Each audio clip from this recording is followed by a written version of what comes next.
Hello,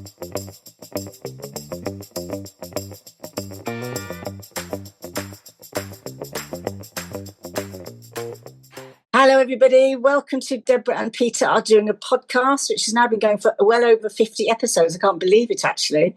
I can't believe we have that much to talk about. So anyway, it's with me, Deborah Walcott-Tyler, and my twinny, Peter Wanless. How are you, Peter? I'm very well, thank you, Deborah. I've just come off a call with a couple of people who were in bits of the country where it was snowing. Yes, it snowed here. Do you have snow? Yes, absolutely. Like really heavy, thick snow, but it didn't settle. Wow. Yes, well, and we hardly ever get snow in Berkshire. Winter's coming, yeah. So what should we talk about today? We could talk about my trip to Weston-super-Mare last night. I went to watch my football team, Ebbsfleet United. They played extremely well. They were the better team, but they lost. That's life, isn't it? It's a results business. You can feel good about yourselves, but at the end of the day, they travelled 170 miles to lose 1-0, and I only travelled about 20 miles, and I enjoyed myself, but there we are. I don't get to see my football team very often these days. Yeah, well, that's still rather lovely dedication, though, Peter, because it means that you're, even though you've moved far away, you haven't given up supporting them. So I'm sure they appreciate it. Yeah, I haven't yet. Not yet, yeah. It'll probably wear off. We'll see. My dedication to my football team isn't quite as strong as my dedication to my cricket team. But there we go. Listen, something that caught my eye this week, which I think is really relevant, was an article about how the Regare, which is the institute down in I think it's Exeter it's based, and the Chartered Institute of Fundraising have done a piece of work looking into fundraisers and their experiences of harassment, basically. And one of the recommendations has been we need to create a code of conduct for donors and funders, as well as, for staff and organisations. And I was particularly struck because this was a piece of work we really wanted to do at DSC a couple of years ago, but what with one thing or another, we never got it done. So I'm really happy that this has been done. But it is a massive problem, massive problem, because so many of our fundraisers are female. I'm not sure why, but that is the case. Although the directors tend to be male, but that's a whole different story. And lots of fundraising, as you will know, Peter, involves dinners and lunches and going to events and, basically meeting off-site for coffee, or sometimes going to donors' homes and things like that. And it puts our fundraisers, particularly our female ones, in a very vulnerable position. And the reality is that it's really, really common that donors behave inappropriately. It's very common for them to make inappropriate remarks, to, touch inappropriately, and even sometimes to go further than that and to actually assault.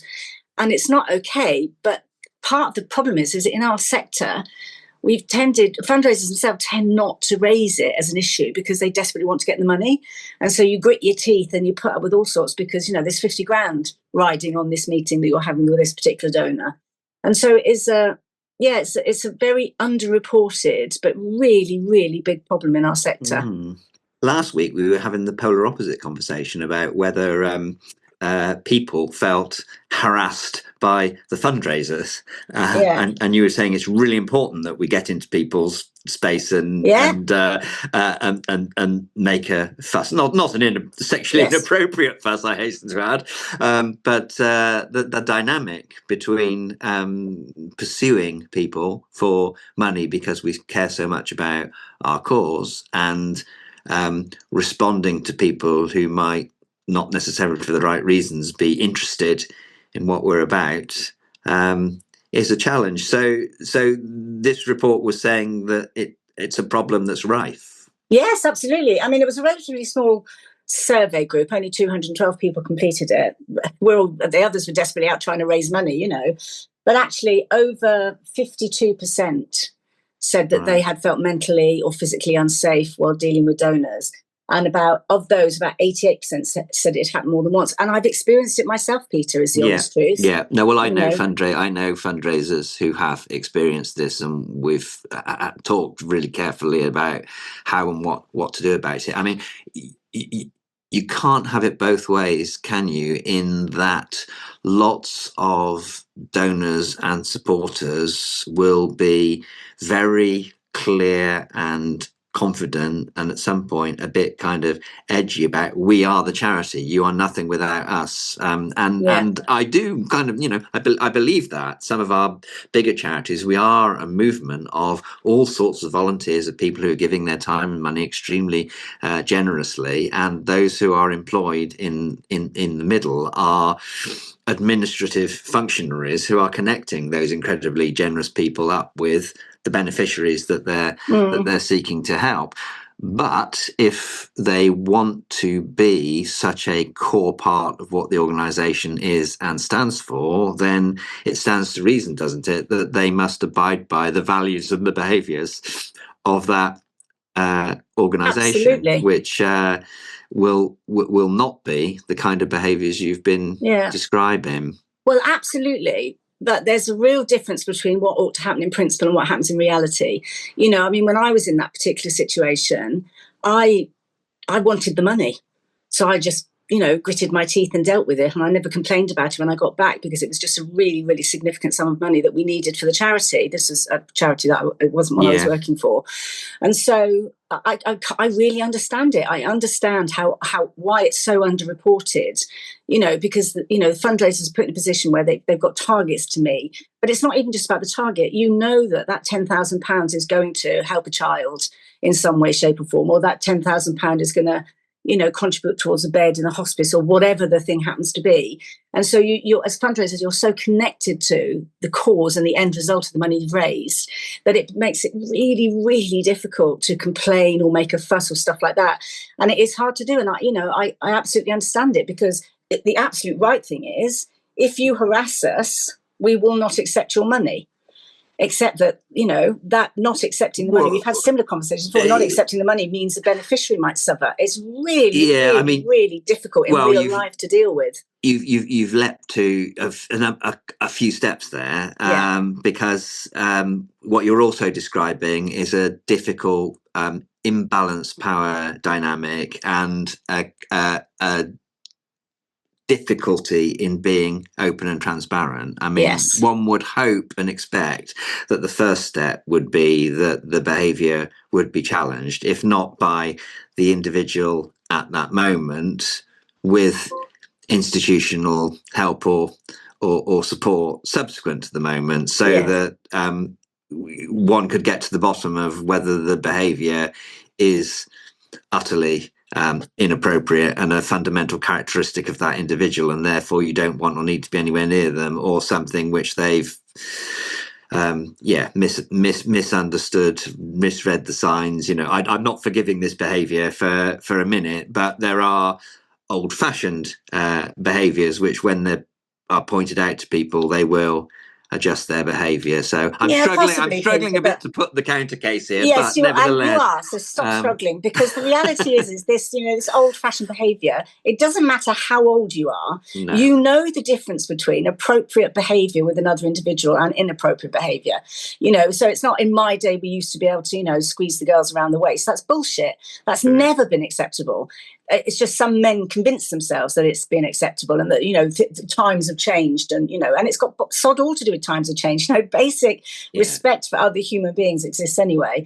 But so this is the dilemma I'm talking about. It's like the principle of the thing. So in principle, if a fundraiser is sexually harassed or abused by a donor, they need to go back to either challenge it at the time or go back to the charity, and the charity needs to pick it up, etc. Except what I'm saying is, in real life, that's incredibly difficult for fundraisers to do. Because, and I absolutely know that there are some donors where the fundraisers will, the quiet unwritten rule is never ever go to see him on your own. We go in a pack, we go as a pair, or, the fundraising director will always come with you to meet that particular donor because it protects you. And it's just not right. I mean, I do like the idea of a donor code of conduct. I think at the very least what the charity can do is say, we would love to come and talk to you about the possibility of you donating. Here are just some basic rules about, what we expect of you in addition to your money, if you know what I mean. And I think if that scares some donors off, good, because they're probably the ones who would be inappropriate anyway.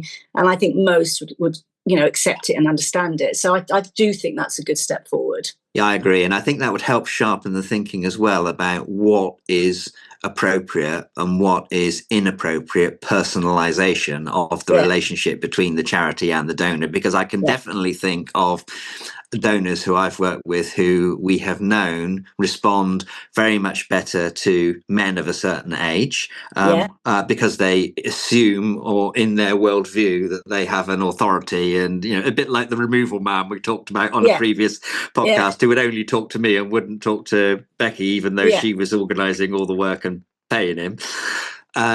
And then there are others who will respond better to, a young female, borderline flirtatious approach. What's your thinking here? Is that responding to personal preference, or is it responding to something inappropriate in terms of the attitudes and behaviours of the person you're engaging with? If you had the donor values code of conduct, you could talk that through, couldn't you? And you could work out if this was appropriate personalisation or actually responding to misogyny. Yeah, well, flirtatious behaviour is never, ever really acceptable in a donor fundraiser relationship, is the reality. And I'd be very surprised if much of that goes on. Most of the time, these women, which is mostly women, are highly professional, skilled individuals who are building up relationships in order to make sure that, the donor feels supported by the charity and continues to relate to them. There may well be some who flirt, but I'd be very surprised by that, because professional fundraisers in particular, many of them belong to the Chartered Institute of Fundraising, and there's codes of conduct and ways of behaving that they're expected to adhere to. And honestly, the truth is, it's there are certain I struggle to think of how flirting would ever feel appropriate. Do you know what I mean? And I think somebody might interpret behaviour, I suppose, as flirtatious, but... Yeah, I was going to say that without meaning to sort of trivialise it. There are things which all of us do to behave in a manner that appeals to the person we're seeking to persuade or influence. So I might get into a deep conversation about non-league football if I knew that. But now that's not. There's no sexual element to that. So I'm be clear, I'm not kind of comparing banter about non-league football with sexually inappropriate behaviour, but there are, I think you're right, there are signals and signs and topics which could be misinterpreted one side by the other, and so having professional codes of conduct and standards of behaviour and transparency across all this stuff has got to be the way. Talking about it. Talking about it, yeah. This now been published, it's been written about in Third Sector. Hopefully it gets the conversation going, and it sort of gets, because I mean, very often the person who gets blamed is not even the perpetrator. Very often it's a charity gets blamed because they allowed their fundraiser to be put in that particular situation. Right. And it's never actually the perpetrator who gets held to account. But it's so difficult, Peter. You know what it's like, especially if you're a smaller charity. I mean, the NSPCC is a larger charity, might well be able to say no to £50,000. But if you're a charity on £1 million a year, £50,000 is a significant sum, and it's probably like, two people's jobs worth. And so it is so very difficult. So very difficult. And also because there are so many people who still think that's okay.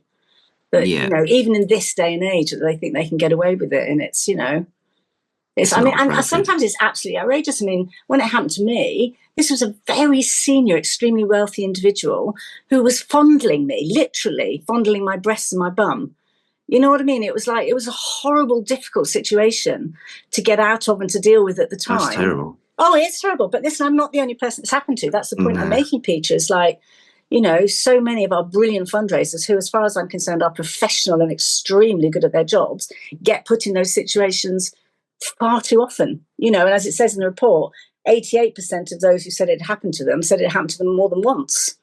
Okay. So it's one of those things that, but again, it's one of those things that it sort of just gets accepted. Oh, that's part of the nature of the job, really, and it's not okay. Well, we have to be absolutely unambiguously and uncompromisingly supportive of people who find themselves in that situation, and utterly intolerant of people who behave in the way that you have described. And I would hate to think that anything that I've said in debating this morning would do anything other than create. We have to create the environment where these things are called out immediately for what they are, and ideally don't happen at all, of course. No, absolutely. So here's another dilemma or interesting Go on then. transparency issue, which I came across this week. So there was a very interesting and thoughtful post by someone called Emma Bracegirdle on LinkedIn, who had spotted that Google were giving £11 to Movember charity if you uploaded a picture of yourself with a false moustache, which is extremely generous of Google, and I understand is working very well for Movember.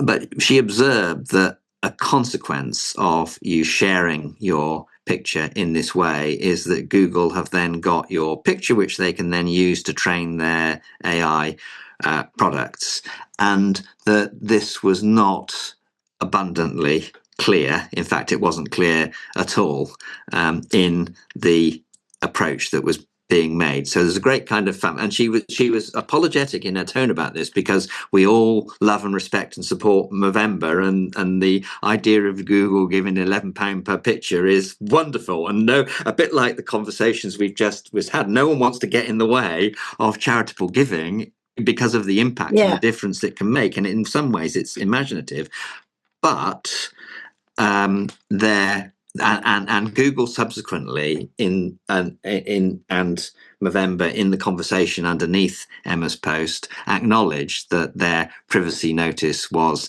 deficient and that they strengthened it and made clear where and how and when the pictures might subsequently be used. Although Emma did observe in response to that you had to click a couple of times to find that, and it was the end of a whole load of other kind of verbiage. And wouldn't it be great if we could both promote and support and celebrate corporate fundraising partnerships of one kind or another, but at the same time be utterly transparent about the reasoning for them? And £11 per picture is a generous donation. You might think there'll be one or two strings attached as a consequence, but to just alert people that this was what was happening, I felt that is a very reasonable thing to do. Now, the counter argument would be there's so many ways at the moment where we share our information online, where Google don't need to pay £11 to do this. They can pick up all sorts of detail about us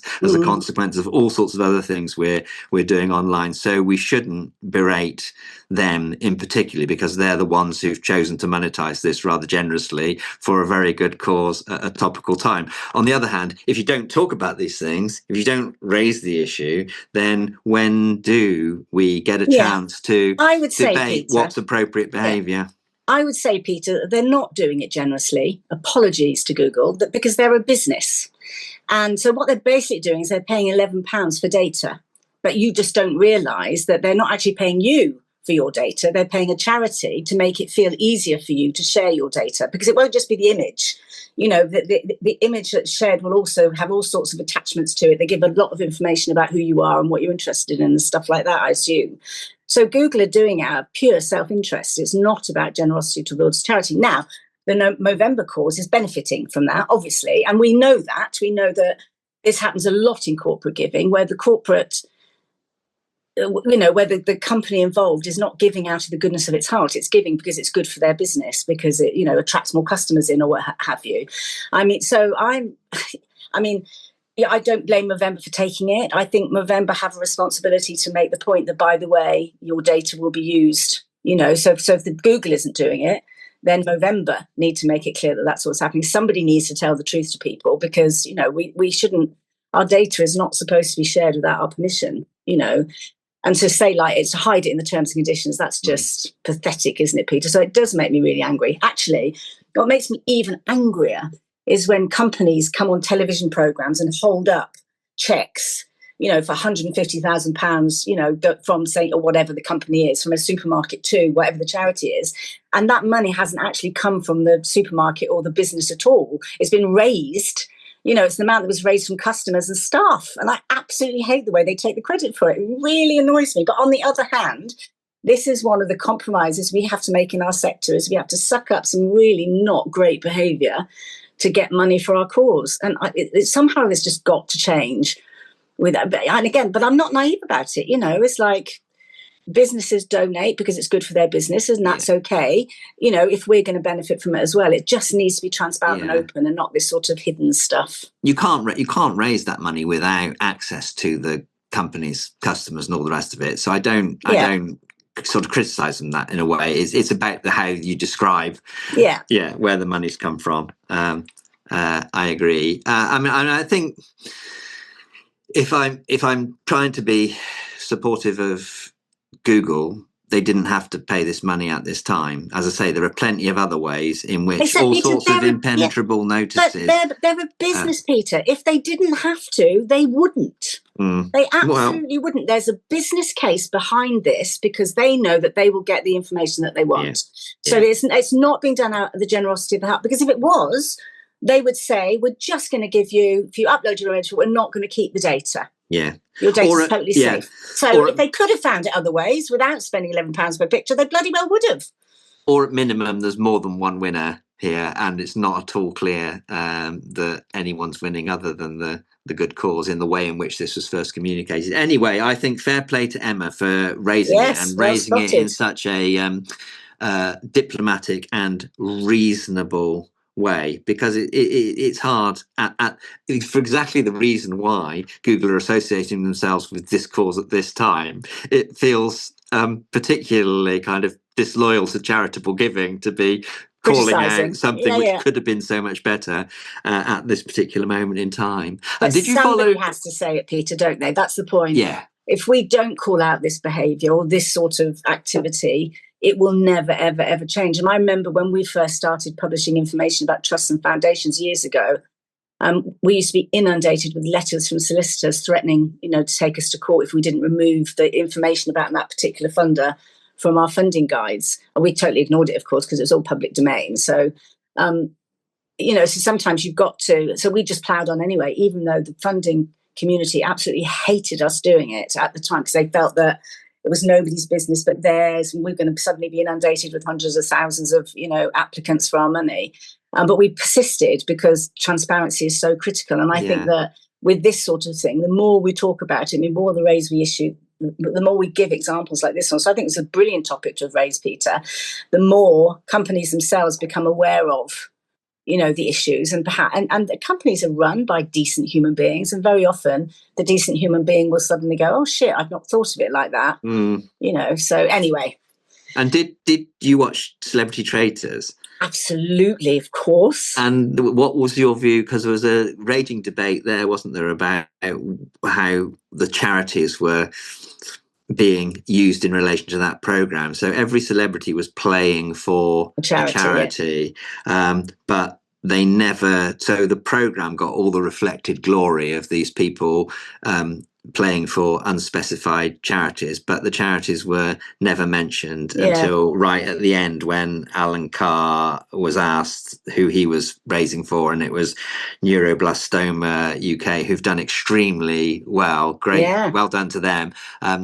As a consequence, and subsequently a list of the charities that everyone was playing for. But there was some quite polarized debate about whether that was right or wrong to be quite so quiet throughout the series about the particular charities. Any thoughts?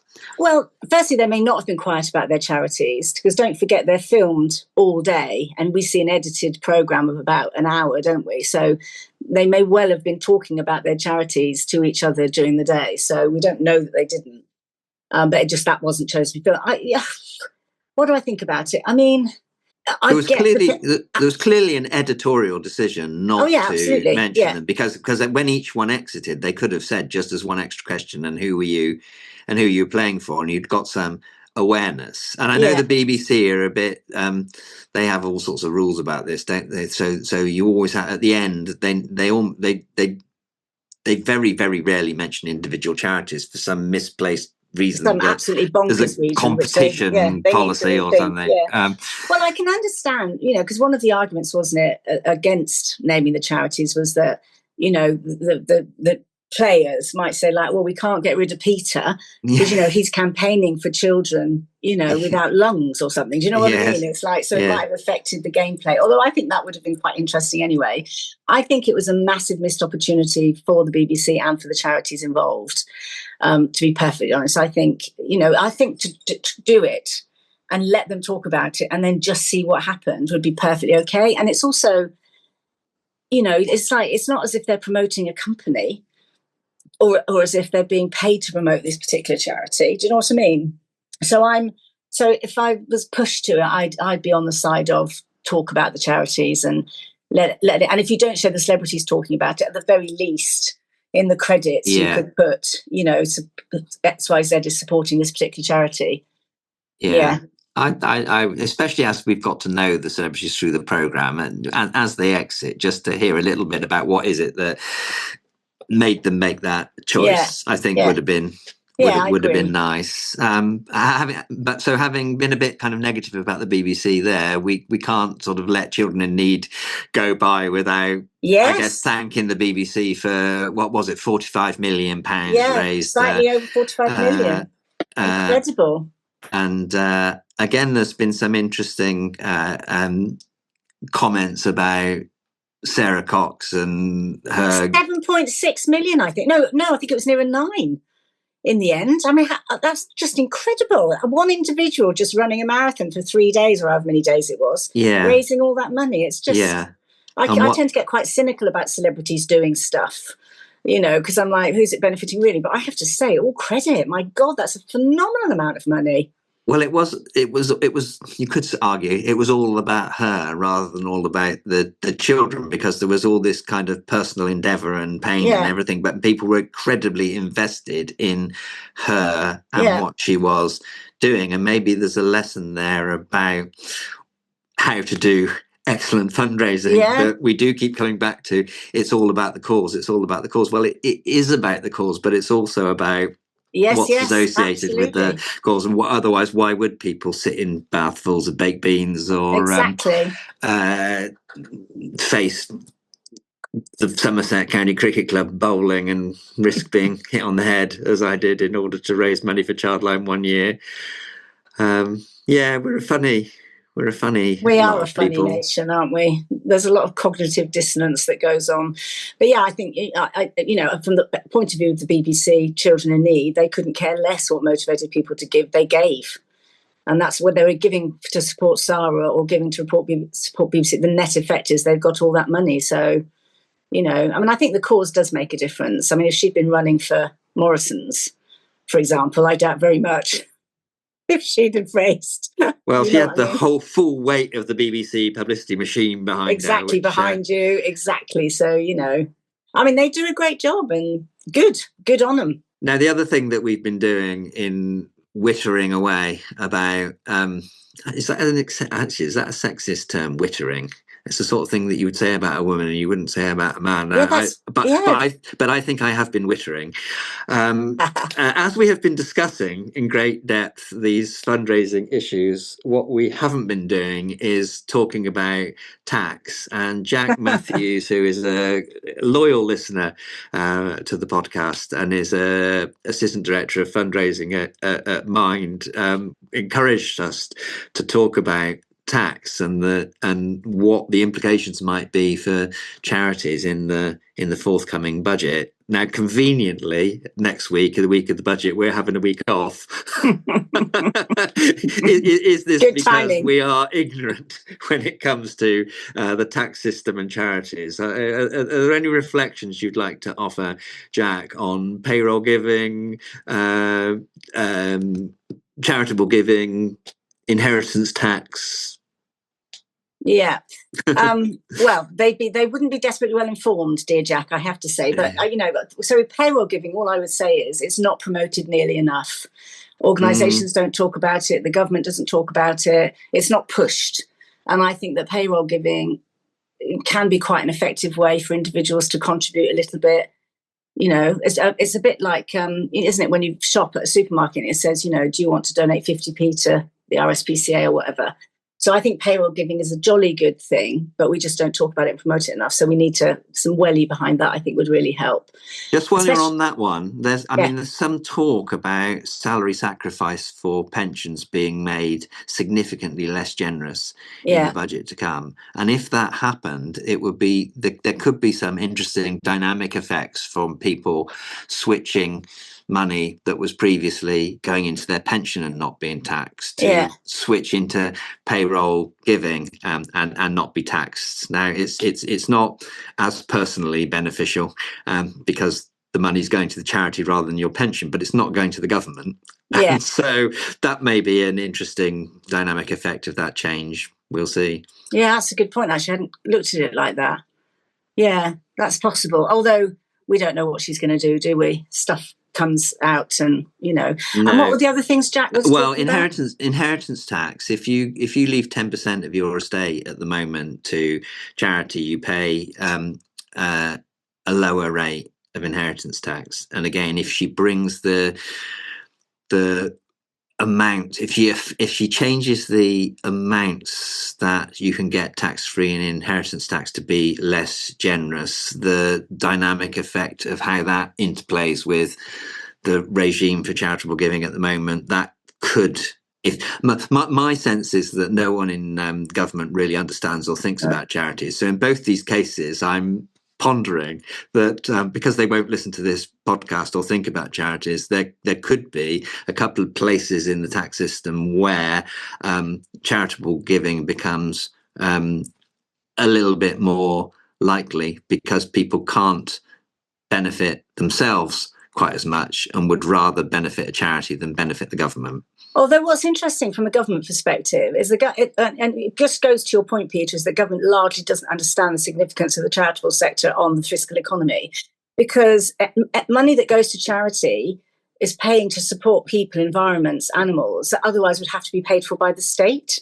Yeah. And of course, in the charitable sector, if the state pays for it, the state's got to pay people to do the work. Whereas in the charitable sector, we have loads of volunteers who do lots of the work. So the government's daft if it does anything that impacts the amount of money that can go into charities, because if the charity's not getting it, the service isn't being provided, it's got to be picked up by someone, and it ends up being picked up by the state. So, but yeah, there's a massive mismatch of understanding, isn't it? It's like automatically, despite the covenant, is like, business is automatically included and policies are tested out on, and we in the sector aren't. But anyway, I'm very conscious that we've run out of time. Okay. Well, we better stop then. And as trailed, we're having a week off next week, both doing other things, and we will reconvene in the first week of December. In the meantime, I hope everyone has a good time. Gets their advent calendar. We're letting our podcast producer have a week off, aren't we, Peter? Normally we keep him nose to the grindstone, but, he begged and pleaded, and in the end we cave. Anyway, all right then. Lovely chatting again. I shall miss you next week. Likewise. Listeners. See you. Take care all. Bye. Bye.